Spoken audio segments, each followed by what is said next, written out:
ಗಣರಾಜ್ಯೋತ್ಸವದ ಪ್ರಯುಕ್ತ ಬೆಂಗಳೂರಿನ ಸಸ್ಯಕಾಶಿ ಲಾಲ್ಬಾಗ್ನಲ್ಲಿ 219ನೇ ಫ್ಲವರ್ ಶೋ ನಡೆಯೋದಕ್ಕಿದೆ. ಈ ಬಾರಿಯ ವಿಶೇಷತೆ ಏನು, ಜೊತೆಗೆ ಮುಂಜಾಗ್ರತಾ ಕ್ರಮ ಯಾವ ರೀತಿ ಇದೆ, ಡೀಟೇಲ್ಸ್ ಇದೆ ನೋಡೋಣ. ಆರ್ಸಿಬಿ ಕಾಲ್ ತುಳಿತ ಎಫೆಕ್ಟ್, ಫ್ಲವರ್ ಶೋಗೆ ಹೈ ಅಲರ್ಟ್. ಗಾಜಿನ ಮನೆ ಬಳಿ ಯಾರೂ ನಿಲ್ಲಂಗಿಲ್ಲ, ಲಕ್ಷಾಂತರ ಜನ ಆಗಮಿಸುವ ನಿರೀಕ್ಷೆ. ಗಣರಾಜ್ಯೋತ್ಸವ ಹಿನ್ನೆಲೆ 219ನೇ ಫಲಪುಷ್ಪ ಪ್ರದರ್ಶನ ಚಾಲನೆಗೆ ಕ್ಷಣಗಣನೆ ಆರಂಭವಾಗಿದೆ. ಕಳೆದ ವರ್ಷದಂತೆ ಈ ಬಾರಿಯೂ ಲಕ್ಷಾಂತರ ಸಂಖ್ಯೆಯಲ್ಲಿ ಜನ ಸೇರುವ ಸಾಧ್ಯತೆ ಇದ್ದು, ಆರ್ಸಿಬಿ ಕಾಲ್ತುಳಿತ ದುರಂತದ ಎಫೆಕ್ಟ್ ಹಿನ್ನೆಲೆ ಈ ಬಾರಿ ಮುಂಜಾಗ್ರತಾ ಕ್ರಮವಾಗಿ ಹಲವು ಬದಲಾವಣೆಗಳೊಂದಿಗೆ ಎಚ್ಚರಿಕೆ ಕ್ರಮಗಳನ್ನು ಕೈಗೊಳ್ಳಲಾಗಿದೆ. ಇಂದಿನಿಂದ ಆರಂಭವಾಗಿ ಜನವರಿ 26ರವರೆಗೆ ನಡೆಯಲಿರುವ ಫಲಪುಷ್ಪ ಪ್ರದರ್ಶನದಲ್ಲಿ ಸುಮಾರು 12 ಲಕ್ಷಕ್ಕೂ ಹೆಚ್ಚು ಜನ ಸೇರುವ ಸಾಧ್ಯತೆ ಇದೆ.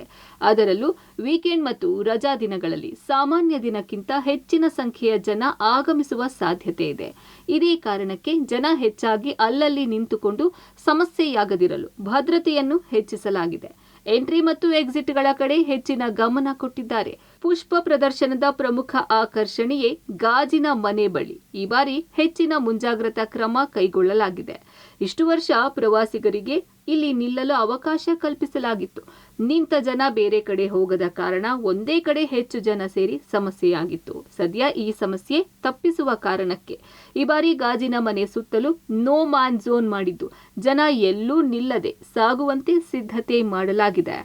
ಲಾಲ್ಬಾಗ್ನಲ್ಲಿ ಇಂದಿನಿಂದ ಫ್ಲವರ್ ಶೋ ಆರಂಭ ಆಗ್ತಾ ಇದೆ. ಈ ಬಾರಿಯ ಫ್ಲವರ್ ಶೋನಲ್ಲಿ ಬಹಳ ಕಟ್ಟೆಚ್ಚರವನ್ನು ವಹಿಸೋದ್ರ ಜೊತೆಗೆ ಬರುವಂತಹ ಜನರ ಮೇಲೆ ಹದ್ದಿನ ಕಣ್ಣನ್ನು ಇಡುವಂಥ ನಿಟ್ಟಿನಲ್ಲಿ ತೋಟಗಾರಿಕೆ ಇಲಾಖೆ ಪ್ಲಸ್ ಪೊಲೀಸ್ ಇಲಾಖೆ ಮುಂದಾಗಿರುವಂಥದ್ದು ಗಮನಿಸ್ಬೋದು. ಬಹಳ ವಿಶೇಷವಾಗಿ ಆರ್ಸಿಬಿ ಕಾಲ್ತುಳಿತ ದುರಂತ ಆದ ಬಳಿಕ ಹೆಚ್ಚಾಗಿ ಜನ ಸೇರುವಂಥ ಕಾರ್ಯಕ್ರಮಗಳೇನಿದೆ ಆ ಕಾರ್ಯಕ್ರಮಗಳ ಮೇಲೆ ಒಂದಷ್ಟು ಗಮನವನ್ನು ಹೆಚ್ಚಾಗಿ ಹರಿಸಬೇಕು ಅನ್ನುವಂಥ ಕಾರಣಕ್ಕಾಗಿ ವ್ಯವಸ್ಥೆಗಳನ್ನು ಮಾಡಲಾಗ್ತಾ ಇದೆ. ಈ ಬಾರಿ ಲಾಲ್ಬಾಗ್ನ ಫ್ಲವರ್ ಶೋ ಮುಖ್ಯ ಆಕರ್ಷಣೆ ಅಂತ ಹೇಳಿದ್ರೆ ಗಾಜಿನ ಮನೆ. ಗ್ಲಾಸ್ ಹೌಸ್ನ ಸುತ್ತಮುತ್ತ ಇಷ್ಟು ವರ್ಷಗಳ ಕಾಲ ಬಂದಂಥವ್ರಿಗೆ ನಿಂತು ನೋಡೋದಕ್ಕೆ ಅವಕಾಶವನ್ನು ಕೊಡಲಾಗ್ತಾ ಇತ್ತು. ಬಟ್ ಆದರೆ ಈ ಬಾರಿ ಕಂಪ್ಲೀಟಾಗಿ ಯಾರೂ ಕೂಡ ಈ ಭಾಗಗಳಲ್ಲಿ ನಿಲ್ಲುವಂತಿಲ್ಲ. ನಾಳೆ ಕಂಪ್ಲೀಟಾಗಿ ಅಂದರೆ ಇವತ್ತು ಯಾವಾಗ ಫ್ಲವರ್ ಶೋ ಆರಂಭ ಆಗುತ್ತೆ ಅದಾದ ಮೇಲೆ ಕಂಪ್ಲೀಟಾಗಿ ಇವೆಲ್ಲವನ್ನು ಕೂಡ ಕ್ಲೋಸ್ ಮಾಡಲಾಗುತ್ತೆ.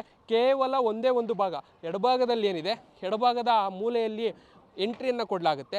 ಆ ಮುಖಾಂತರವಾಗಿ ಒಳಭಾಗಕ್ಕೆ ಹೋದಂಥವ್ರು ಸರತಿ ಸಾಲಿನಲ್ಲಿಯೇ ಹೋಗಿ ಎಲ್ಲವನ್ನು ಕಂಪ್ಲೀಟಾಗಿ ನೋಡಿ ಮತ್ತೆ ಅಲ್ಲಿಂದ ಮಾರ್ಗ ಹೇಗಿರುತ್ತೆ ಅದೇ ಮಾರ್ಗದಲ್ಲಿ ವಾಪಸ್ ಬಂದು ಪಕ್ಕದಲ್ಲೇ ಇರುವಂತಹ ಜಾಗದಲ್ಲಿ ಎಕ್ಸಿಟನ್ನು ಕೊಡಲಾಗುತ್ತೆ. ವಿಶೇಷವಾಗಿ ವೀಕೆಂಡ್ಗಳಲ್ಲಿ ರಜದ ದಿನಗಳಲ್ಲಿ ಹೆಚ್ಚಿನ ಸಂಖ್ಯೆಯಲ್ಲಿ ಜನ ಸೇರುವಂಥ ಕಾರಣಕ್ಕಾಗಿ ತುಂಬ ಸಮಸ್ಯೆಗಳು ಆಗಬಾರ್ದು ಅನ್ನುವಂಥ ನಿಟ್ಟಿನಲ್ಲಿ ಈ ರೀತಿಯಾದಂಥ ವ್ಯವಸ್ಥೆಗಳನ್ನು ಮಾಡಿಕೊಳ್ಳಲಾಗ್ತದೆ. ವಿಶೇಷವಾಗಿ ವೀಕೆಂಡ್ಗಳಲ್ಲಿ ರಜದ ದಿನಗಳಲ್ಲಿ ಲಕ್ಷಾಂತರ ಸಂಖ್ಯೆಯಲ್ಲಿ ಜನ ಬರ್ತಾರೆ. ಅದರಲ್ಲೂ ಕೂಡ ಹೆಚ್ಚಾಗಿ ಮಕ್ಕಳು ಜೊತೆಗೆ ವೃದ್ಧರು ಎಲ್ಲರೂ ಕೂಡ ಬರುವಂಥ ಕಾರಣಕ್ಕಾಗಿ ಯಾರಿಗೂ ಸಮಸ್ಯೆಗಳಾಗಬಾರ್ದು ಅನ್ನುವಂಥ ಕಾರಣಕ್ಕಾಗಿ ವ್ಯವಸ್ಥೆಯನ್ನು ಮಾಡಲಾಗಿದೆ. ಈ ಭಾಗದಲ್ಲಿ ಅಂದರೆ ನೇರವಾಗಿ ನಾವು ಯಾವುದೇ ಗೇಟ್ಗಳಿಂದ ಬಂದರೂ ಕೂಡ ಎಂಟ್ರಿಯಿಂದ ಬಂದಂಥವರಿಗೆ ಒಂದೇ ಒಂದು ಮಾರ್ಗವನ್ನು ಕೊಟ್ಟಿರುವಂಥದ್ದು. ಅದೇ ಮಾರ್ಗವಾಗಿ ಎಂಟ್ರಿಯನ್ನು ಕೊಡಬೇಕು, ಎಕ್ಸಿಟನ್ನು ತೆಗೆದುಕೊಳ್ಬೇಕು. ಬೇರೆ ರೀತಿಯಾಗಿ ಅಂದರೆ ಈ ಹಿಂದೆ ಎಲ್ಲ ಕಳೆದ ವರ್ಷಗಳಲ್ಲೆಲ್ಲವೂ ಕೂಡ ಬೇರೆ ಮಾರ್ಗಗಳಿಂದ ಕೂಡ ಒಳಭಾಗಕ್ಕೆ ಬರೋದಕ್ಕೆ ವ್ಯವಸ್ಥೆಯನ್ನು ಮಾಡಲಾಗಿತ್ತು. ಆದರೆ ಈ ಬಾರಿ ಆ ರೀತಿಯಾದಂಥ ವ್ಯವಸ್ಥೆ ಇಲ್ಲ.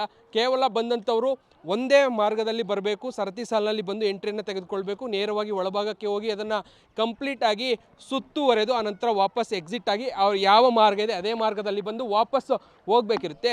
ಎಲ್ಲೂ ಕೂಡ ಗಾಜಿನ ಮನೆಯ ಅಕ್ಕಪಕ್ಕ ಎಲ್ಲೂ ಕೂಡ ನಿಂತ್ಕೊಳ್ಳುವಂಥದ್ದು, ಫೋಟೋ ತೆಗೆದುಕೊಳ್ಳುವಂಥದ್ದು, ಬಂದಿರೋರ ಜೊತೆ ಮಾತುಕತೆಗಳನ್ನು ಮಾಡುವಂಥದ್ದು ಯಾವುದಕ್ಕೂ ಕೂಡ ಅವಕಾಶ ಇರೋದಿಲ್ಲ. ಈಗಾಗಲೇ ಇದಕ್ಕೆ ಸಂಬಂಧಪಟ್ಟಂತೆ ಇಲಾಖೆ ಜೊತೆಗೆ ಪೊಲೀಸ್ ಇಲಾಖೆ, ತೋಟಗಾರಿಕೆ ಇಲಾಖೆ ಪ್ಲಸ್ ಪೊಲೀಸ್ ಇಲಾಖೆ ಸೂಚನೆಗಳನ್ನ ಕೂಡ ನೀಡಿದೆ.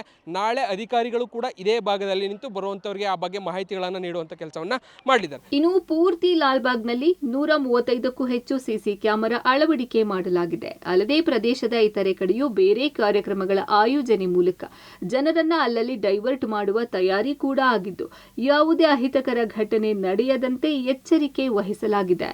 ಸೊ ಈಗೆಲ್ಲ ತಾವು ನೋಡ್ತಾ ಇದ್ದೀರಿ, ಭಾಳ ಭರದಿಂದ ಸಿದ್ಧತೆಗಳಾಗ್ತಾ ಇದೆ. ನಾಳೆ ಮಧ್ಯಾಹ್ನ ಆ್ಯಕ್ಚುಲಿ 4 ಗಂಟೆಗೆ ಮಾನ್ಯ ಮುಖ್ಯಮಂತ್ರಿಗಳು ವಿದ್ಯುಕ್ತವಾಗಿ ಪ್ರದರ್ಶನಕ್ಕೆ ಚಾಲನೆ ನೀಡ್ತಾರೆ.